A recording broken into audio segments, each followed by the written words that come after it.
Hello, fourth graders. Welcome to math. This is Unit 7, Lesson 12, and today we're going to be comparing decimals that are greater than 1. Up to this point, we've just been comparing decimals and values from 0 to 1 whole. We haven't started to compare decimals with larger whole number values, so that's where we're going today. Should be another pretty quick video.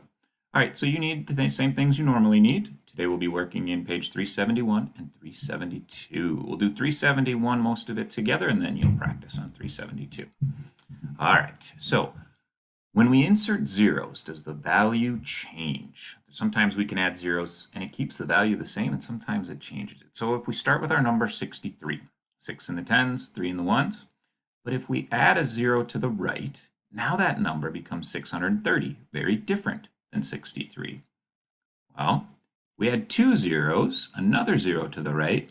Now we just changed 630 to 6,300. It pushes our place value over one spot. So the 6 that started in the tens, then went to the hundreds, and is now in the thousands place.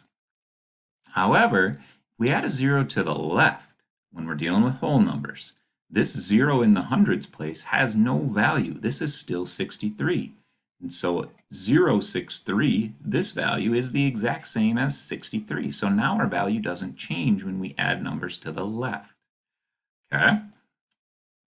If we put a value in the middle or a 0 in the middle, that will change our value as well. 63 then changes to 603. It pushes that 6 over to the hundreds place. So the only place when we're dealing with whole numbers that we can add a 0 without changing the value is to put it to the left. And we don't ever do that because it has no value. It doesn't mean anything. Today we might use that once in a while. Okay. What happens with decimals though when we do that? So if we start with just a 4 in the tens place, 3 of these 4 numbers have the same value. One of them has a different value. Can you find which one it is? Yeah, right here, 4 tenths is the same as 40 hundredths because the 4 is still in the tens place, and the 0, if you add a 0 to the right, it doesn't make any difference. But this one, we have 4 hundredths, and you know 4 hundredths is a lot different than 4 tenths, right? This would be like 4 dimes, and this is like 4 pennies. Look what happens if we add 2 to the right. This is what we would call 400 thousandths. Or you could just still call it 4 tenths because these zeros don't have anything, right? So 4 tenths is the same as 40 hundredths is the same as 400 thousandths, okay? 4 hundredths is very different. It's different than the other three. Okay, go ahead and turn to page 371. We're going to work with zeros in greater decimal numbers. And so I want to use the chart here for the first 4 problems. Let's do these together. What happens if we insert a 0 to the right of the whole number? So they do that here. Insert zeros to the right. So when you're dealing with whole numbers, 3 goes to 30. 67 goes to 670. Are those different? Well, oops. Sorry about that. Yeah, it changes the value. Okay. Now let's look at it with the decimal number. Is 3 tenths the same as 30 hundredths? Or is 6 and 7 tenths the same as 6 and 70 hundredths? Yeah, we just talked about when you add a 0 to the right of a decimal place now, right? You're not changing its value. So what we saw was the 0 does not change the value of the decimal. Okay, so there's no change when you add zeros to the right of decimal places. Now, what happens if you are on the second chart now? What happens if we insert a 0 to the left of the whole number? So 3 is still 3, right? This 0 doesn't mean anything. 67 is still 67. And we wouldn't say we have 0 in the hundreds and 0 in the tens here. So they have no value, so we just don't say them. Okay? So what we see is it doesn't change the value. What if you now are adding zeros, like what we have here, to the left of the decimal number just after the decimal point, so where they put it, right? So 0 and 3 tenths now changes to 0 and 3. What place value is that in? 3 hundredths. Same thing with 6 and 7 tenths is now 6 and 7 hundredths. So is that value different? If we move the place value of the 3 and the 7, yeah, right? It changes the value because that 3 and the 7 get shifted to the hundredths rather than the tenths. Okay. Our whole numbers and decimals numbers alike or different when it comes to putting in extra zeros, right? So when we were looking at this chart, what that question is saying is, if we insert numbers or insert zeros to the right, does it do the same thing? Well, number one, it changed the value for whole numbers, but it did not change the value for decimal numbers. And when we insert them to the left, it changes or it does not change the value for whole numbers, but it did for decimals. So what we would say is it's different, right?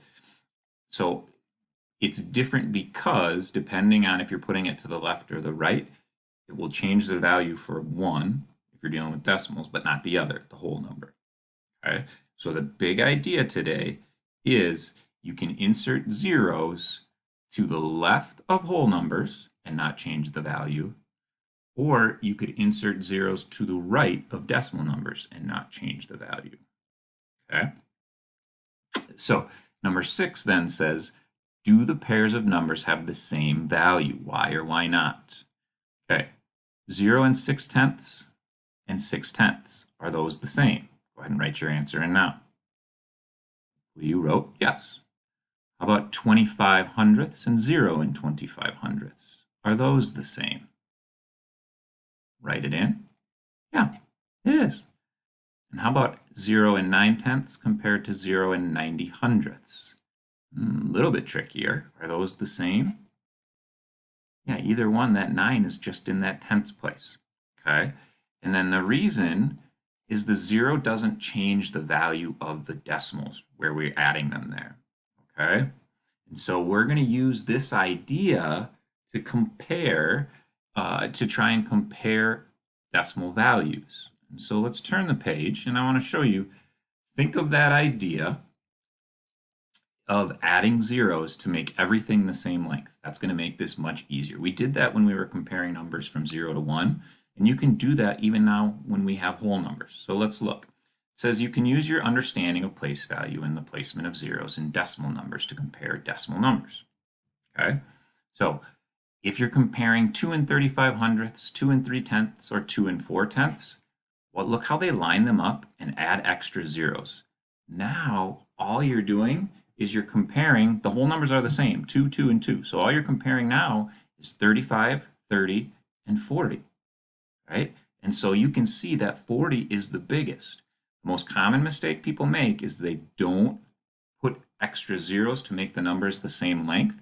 And they look at this right away and they say, oh, 2 and 35/100. That's the longest number, so that's got to be the biggest. No, be careful. You need to go by place value. Right? Add zeros, and you can line them up like this to make it much easier. So that's where you'll probably use some of your scratch paper today.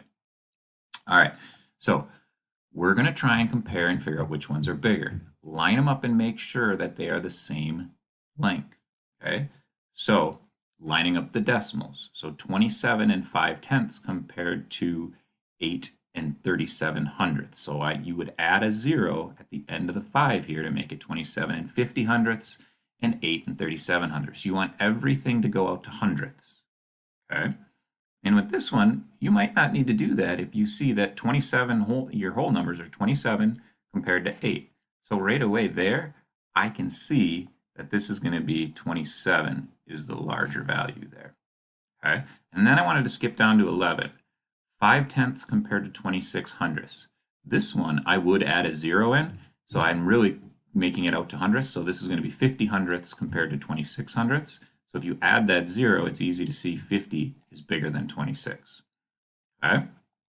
And then for problem 15 and 16, you're going to use this chart over here. It says Francis measured some common insects. The table shows the lengths in centimeters. List the insects from longest to shortest. So you're going to look for these insects. You're going to label these names of those insects from longest here to the shortest here. Make all of these go out to hundredths, okay? So add your 0 here after the 3, add a 0 here after the 8, and make this 2.00. And then you're comparing all of those, right? Right away, you should be able to see just by looking at the whole numbers, which 2 are going to be your longest, okay? So you'll try that one. And then the last problem, last 2, Maya read about a stick insect that is 1 and 16/100 centimeters long. She compared the length with the lengths in the table. Maya says the mosquito is longer than the stick insect because 32 hundredths is greater than 16 hundredths. Is Maya's reasoning correct? Explain why. Okay, and then you're going to compare these bottom two, 20 and 7 tenths compared to 20 and 7 hundredths. All right, pause your video now and go ahead and do this page, and then we'll correct it together. Okay, pause the video now. Okay, let's see how we did. So the biggest thing is making sure you're adding those zeros in, right? And so, like for example, with this last one, if you just looked at it and said, "Oh, it's 42 compared to 6," be careful. It should have really been 42 compared to 60. Okay, make everything go out to hundredths, and this becomes a lot easier. All right. Now, the longest was the bumblebee. That was 2. That was the only whole number of 2 or more, right? So the bumblebee's got to be the biggest. The cricket was next because it had a 1 in the ones place. Everything else is less than 1. Well, the cricket is bigger than 1. Okay, so the cricket came next, and the moth, remember, you should have had that 0 there. You had a 0 in there. Sorry, that was a bad 0. Now you're comparing 64, 30, and 32. And so you're finding these are, the moth would be the shortest because 30 hundredths is definitely the shortest. All right, and then when you're comparing what Maya did, the answer is no, right? Because she forgot to look at, she looked at 16 hundredths, but really it was 1 in 16 hundredths, right? And so that one whole is going to be bigger than anything that is less than one whole. Doesn't matter how many values she has after the decimal point if in her whole, the whole number is just 0. Okay, and then with this one, 20 and 7 tenths is greater than 20 and 7 hundredths. You could have done that by simply adding that 0. 20 and 70 hundredths is bigger than 20 and 7 tenths. Okay, so your next job is to go into Think Central, finish homework 7.12 or 7 and 12 hundredths, and then IXL practice today. If you have any questions at all, please let your teacher know. Have a great rest of your day.